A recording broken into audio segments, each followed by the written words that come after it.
Rapido, Ola, Uber போன்ற bike டாக்ஸிகளின் செயலிகளை play ஸ்டோரிலிருந்து நீக்கக்கோரி Chennai காவல் ஆணையர் அலுவலகத்தில் 20க்கும் மேற்பட்ட ஆட்டோ ஓட்டுநர்கள் புகார் அளித்தனர்.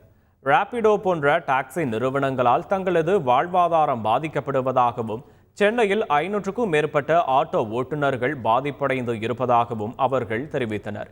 சட்டவிரோதமாக இயக்கப்படும் பைக் டாக்ஸி சேவைகளுக்கு நிரந்தரமாக தடை விதிக்க வேண்டும் எனவும், அந்நிறுவனம் மற்றும் ஓட்டுநர் மீது சட்டப்படி நடவடிக்கை எடுக்க வேண்டும் எனவும் கேட்டுக்கொண்டனர். சிவகங்கை அருகே எஸ்பிஐ வங்கி ஏடிஎம் இயந்திரத்திலிருந்து கரைபடிந்த பழைய ரூபாய் நோட்டுகள் வந்ததால் வாடிக்கையாளர்கள் அவதியுற்றனர். முத்துநகர் பகுதியைச் சேர்ந்த வெங்கடேஷ் வியாழன் மதியம் எஸ்பிஐ ஏடிஎம்மில் 10,000 ரூபாய் பணம் எடுத்து உள்ளார். கையில் கிடைத்த பணத்தை எண்ணி பார்த்தபோது அனைத்தும் கரைபடிந்து மாற்ற முடியாத நிலையில் இருந்ததாக தெரிகிறது.